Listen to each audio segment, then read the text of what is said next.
Welcome back, my friends. This month we've been talking about commitment, which is making a plan and putting it into practice. We've learned that with practice, things get easier and we get better each time. We started off the month by talking about how we practice hearing from God. Then we learned about how we pray to God, followed by about how we talk to others about God. And today we are going to see an example of how to live for God. So let's go ahead and check it out.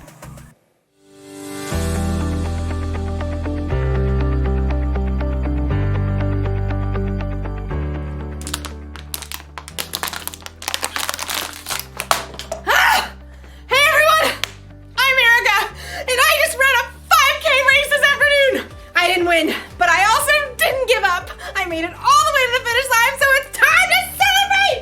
Yeah! Oh man, I have been training all month for this race, so it has taken a lot of commitment. Commitment is making a plan and putting it into practice. I made a plan, and I practiced a lot. All that running.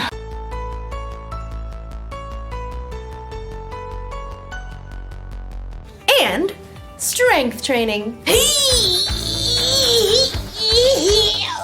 And even training my brain. For a month, it's like training has been my life. Like, I thought about this race constantly. When I decided what to eat. Oh, when I chose how to spend my time.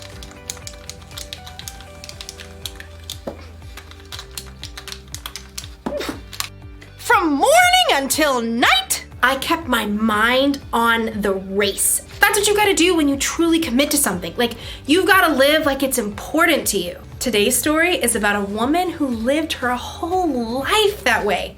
I'll see you when you get back. I've gotta get this party started! The Bible. It's 66 books of history, stories, letters, and poetry that fit together to form God's one big story. The epic adventure of how He created us and loves us so much that He made a way to rescue us. As we travel through the Bible, from Genesis to Revelation, we discover people who met God and found their lives changed forever. Now, for an amazing story, inspired by the book of Mark, chapter 12. Verses 41 through 44. When Jesus rode into Jerusalem on a donkey the week before Passover, the crowds were excited. Hosanna! Blessed is the one who comes in the name of the Lord! Hosanna! In the name of the Lord! But the religious leaders were not. He's turning the world upside down. We'll have to fix that, won't we? All week, the religious leaders sent men to try trapping Jesus with trick questions. Teacher, is it right to pay taxes to Caesar? Every time, Jesus gave a wise answer that caught them off guard.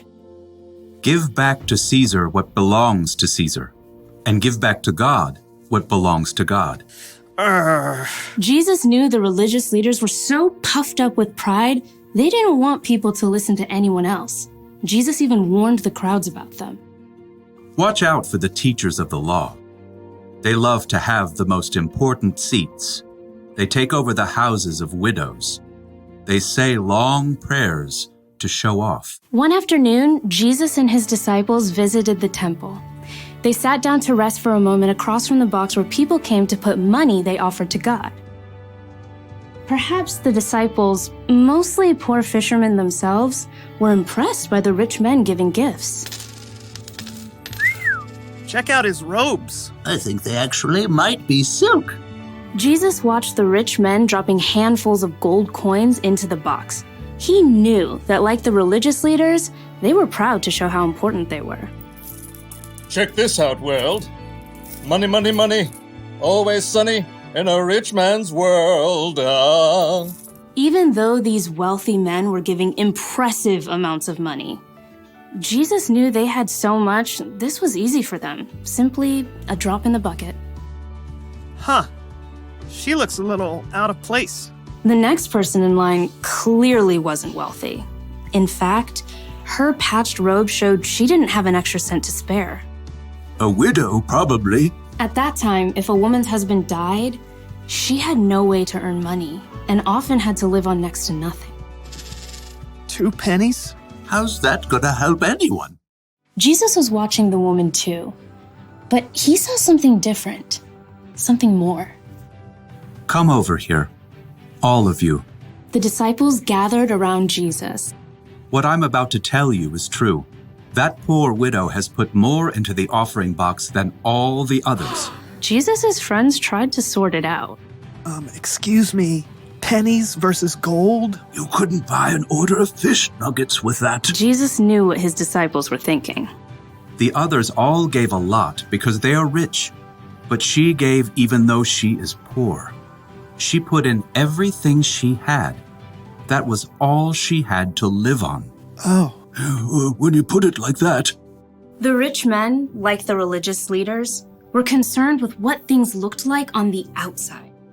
They didn't want to give in a big way that might force them to change on the inside.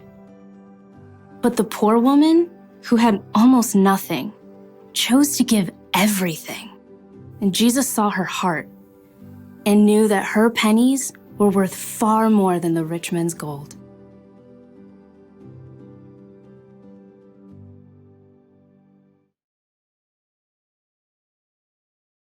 Nobody else thought a poor woman giving 2 small coins was a big deal. But Jesus saw the truth. Other people gave because they were rich. This woman gave everything she had because she was putting her trust in God. She was living for Him. And that's something to celebrate. Woo! Yeah!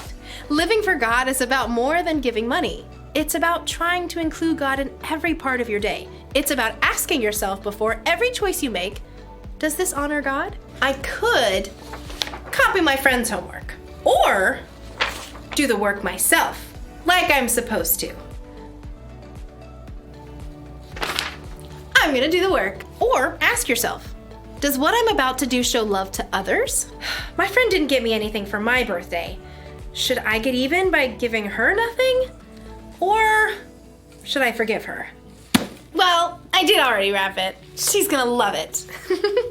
If you ask yourself those questions, it'll help keep your mind on God.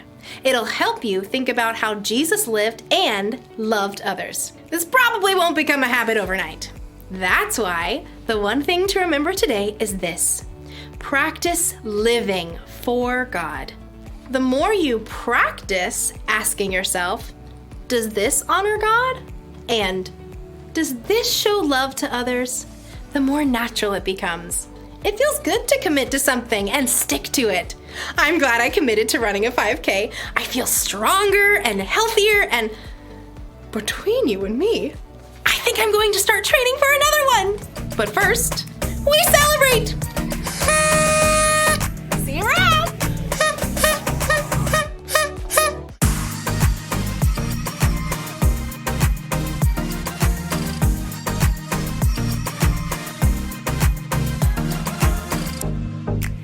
We see such a great example of how the widow gave all that she had, which meant way more than what the rich men gave.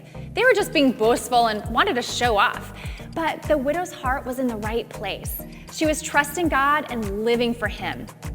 So what does living for God look like to you? Erica said it perfectly.